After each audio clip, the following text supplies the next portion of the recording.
Dear student, Assalamu alaikum. This is Laiva Tariq, your biology instructor from tutorial.pk. Today we are doing your chapter 5, that is the variety of life. Let's start. Before starting the chapter, let's take a walk in the supermarket. Imagine करें हम सब इस time supermarket में खड़े हैं. आप अपने इर्द गिर्द देखें, आपको क्या नज़र आता है? आपको नज़र आता है कि हर चीज़ का एक डिफरेंट सेक्शन बना हुआ है. अगर हम वॉक करें तो स्टेशनरी सेक्शन में हमें सारी बुक्स, कॉपीज़, पेन्स, पेंसिल हर चीज़ मिलेगी.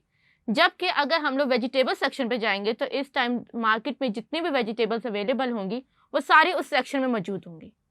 तो अगर ये ऑर्गेनाइजेशन सुपरमार्केट में ना हो तो क्या होगा? हमें एक चीज़ ढूंढने के लिए पूरी मार्केट को 10 दफ़ा विजिट करना पड़ेगा और ये चीज़ बहुत ज़्यादा हेक्टिक और टाइम टेकिंग होगी. सो दैट्स वाई सुपरमार्केट के अंदर ऑर्गेनाइजेशन होती है जिसके अंदर हम लोग vegetables, stationery, health products, medicine सारों के डिफरेंट सेक्शन बना देते हैं ताकि आने वाले कस्टमर्स को टाइम ना लगे और उन्हें आसानी से उनकी हर चीज़ उनके अपने रिलेटेबल सेक्शन में अवेलेबल हो. अब यही बात अगर हम दुनिया में देखें तो दुनिया में इस time millions and millions of species हैं, चाहे वो एनिमल्स की हों, प्लांट्स की हों या इवन बैक्टीरियाज की हों.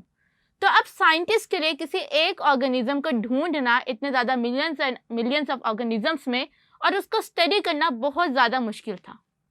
सो दैट्स वाई जो कुछ साइंटिस्ट ने इस चीज़ का ठेका लिया कि उन्होंने सारे ऑर्गेनिजम्स को अरेंज किया on the basis of their colour, height, characteristics और उस वजह से उन्होंने उन्हें ऑर्गेनाइज कर दिया उनके डिफरेंसेस और सिमिलैरिटीज़ की वजह से into different groups.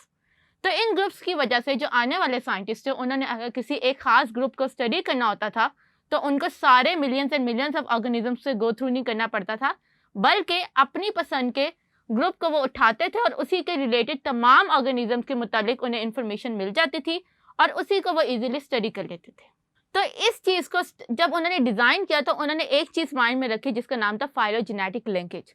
Phylogenetic linkage as you all know कि जब हमने एवोल्यूशन पढ़ी थी तो हमें पता है कि हर ऑर्गेनिज्म दूसरे ऑर्गेनिज्म से क्लोजली रिलेटेड है. तो उस रिलेशन की वजह से कुछ हर ऑर्गेनिज्म में कुछ कॉमन सिमिलैरिटीज़ होती हैं. जैसे अगर मैं आपसे कहूँ कि ह्यूमन और जो मंकीज़ हैं उनके अंदर बहुत सारी सिमिलैरिटीज़ हैं, तो ये सिमिलैरिटीज़ हमें कहाँ से नज़र आई? हमें इस फाइलोजेनेटिक लिंकेज से, यानी कि वो ऑर्गेनिज्म जिनका एक ही कॉमन एंसेस्टर हो. जैसे अगर आप इस डायग्राम में देखें तो जो बर्ड्स हैं वो एक ही कॉमन एंसेस्टर से निकले. सो दैट्स वाई जितने भी बर्ड्स हैं उनके पास कॉमन कैरेक्टर्स जो हैं वो शेयर करते हैं. इसी तरह मेमल्स, चाहे वो मंकी हो, डियर हो, कैट हो, ह्यूमन हो, वो तमाम एक ख़ास कॉमन एंसेस्टर से निकले जिसकी वजह से उनके कैरेक्टर्स भी जो हैं वो सिमिलर हैं. सो दैट्स वाई जब ह्यूमंस ने, साइंटिस्ट ने जो था वो ऑर्गेनाइजेशन या ऑर्गेनिजम्स को जो ऑर्गेनाइज करने का सोचा था तो उन्होंने एवोल्यूशन पॉइंट ऑफ व्यू को माइंड में रखा था, क्योंकि एवोल्यूशन बताती है कि कौन से ऑर्गेनिजम्स एक दूसरे से क्लोजली रिलेटेड हैं. तो अब इसमें जो सबसे छोटा ग्रुप होता है उसको हम लोग स्पीशी कहते हैं. स्पीशी हर उस वैरायटी को कहते हैं, हर उस ऑर्गेनिज्म के ग्रुप को कहते हैं जो कि आपस में इंटरब्रीड करके फर्टाइल ऑफस्प्रिंग प्रोड्यूस करें, यानी ऐसे ऑफस्प्रिंग जो कि आने अपनी नेक्स्ट जनरेशन जो है वो इजीली स्टार्ट कर सकें. फॉर एग्जांपल अगर हम लोग जो है वो हॉर्स की स्पीशी और डंकी की स्पीशी को देखें तो जो हॉर्स होता है वो आपस में इंटरब्रीड करके अपनी जो स्पीशीज़ क्रिएट करते हैं, जो फर्दर जनरेशन क्रिएट करते हैं, वो भी आगे फर्दर जनरेशन क्रिएट करने की कैपेबिलिटी रखती है. जबकि जो डंकी की स्पीशीज़ होती हैं वो आपस में इंटरब्रीड करके अपनी फर्दर जनरेशन को इन्हांस करने की कैपेबिलिटी रखती हैं. लेकिन अगर आप हॉर्स की स्पीशी और डंकी की स्पीशी को आपस में क्रॉस ब्रीड करवाएं तो उनके रिजल्ट में जो स्पीशी बनेगी उसको हम लोग म्यूल कहते हैं, जिसे हम उर्दू में खच्चर कहते हैं. जो म्यूल होता है वो अपने आप को फर्टाइल नहीं होता, यानी फर्दर नेक्स्ट जनरेशन प्रोड्यूस करने की कैपेबिलिटी नहीं रखता. तो इसी बेसिस पे हम लोग स्पीशीज़ उन ऑर्गेनिजम्स को कहते हैं जो कि आपस में सिर्फ इंटरब्रीड कर सकते हैं और इंटरब्रीड करने की वजह से जो उनके ऑफस्प्रिंग प्रोड्यूस होते हैं वो अपनी फर्दर जनरेशन को कंटिन्यू करने की कैपेबिलिटी रखते हैं. इसी बेसिस पे हम लोग ऑर्गेनिज्म को क्लासिफाई करते हैं और इस क्लासिफिकेशन को हम लोग बायोलॉजिकल क्लासिफिकेशन कहते हैं. ये क्लासिफिकेशन अगर आप इससे देखो तो आपको पिरामिड के तौर पर नज़र आ रही है.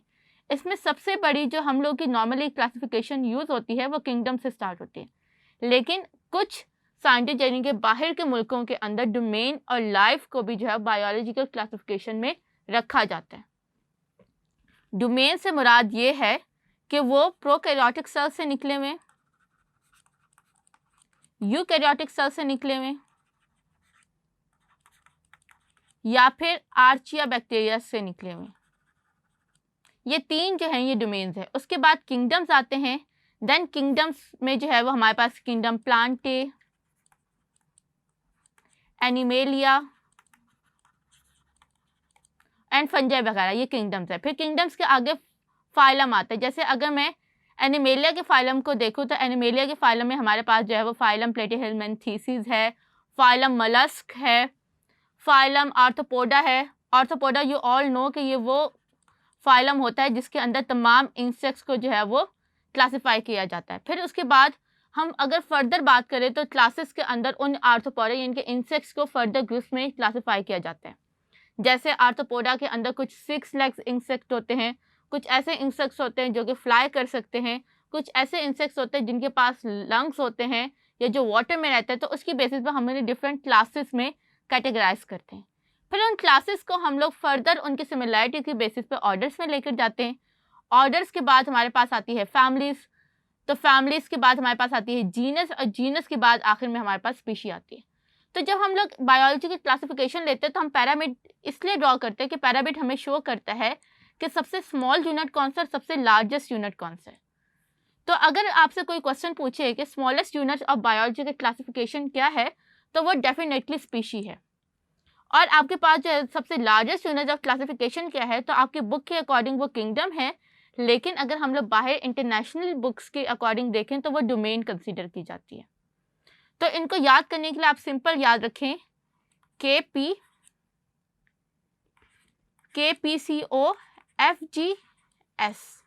तो ये आपने ऑर्डर जो है ये इसी तरह से याद रखना है कि पहले अगर किंगडम और फाइलम में देखा जाए तो पहले फाइलम नहीं किंगडम आएगा।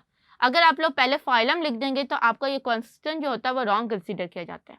तो इसी बेसिस पे अगर हम लोग आपकी बुक के अंदर जो क्लासिफिकेशन है वो है कॉर्न मेज की। कॉर्न जो है वो हम लोग छल्ली को कहते हैं। तो छल्ली के अंदर जो सबसे पहले हमारे पास है, तो अगर मैं डोमेन की बात करूं तो क्योंकि वो यूकैरियोटिक सेल्स हैं तो उनके साथ हम लोग लगाएंगे यूकैरियोट।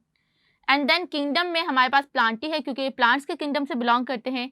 फाइलम या जिसे हम लोग डिवीजन भी कहते हैं उसमें ट्रेकियोफाइटा। ट्रेकियोफाइटा उन प्लांट्स को कहते हैं जिनके अंदर xylem and vascular phloem bundle जो होता है वो वेल डेवलप्ड होता है। फिर उसके बाद ट्रेकियोफाइटा के अंदर फर्दर जो है वो हमारे पास एंजियोस्पर्मा है। एंजियोस्पर्मा फ्लावरिंग प्रोड्यूसिंग प्लांट्स होते हैं। उसके बाद इनके ऑर्डर के अंदर पोएलिस है, फैमिली इनकी पोएसी है। फिर उसके बाद जीनस जो है वो हमारे पास जिया है और स्पीशी हमारे पास मेज है। तो इस तरह से हर ऑर्गेनिज्म की क्लासिफिकेशन जो है वो पूरी on the basis of kingdom, division, class, order, family, genus, species हम लोग करते हैं। तो देन यहाँ पे हम लोगों ने पढ़ा इस टॉपिक के अंदर कि हमारे पास जो है क्लासिफिकेशन क्यों ज़रूरी है और क्लासिफिकेशन के हम लोगों को कौन से एडवांटेजेस होते हैं और क्लासिफिकेशन हम लोग किस बेसिस पे या कौन से ऑर्डर को फॉलो करके करते हैं।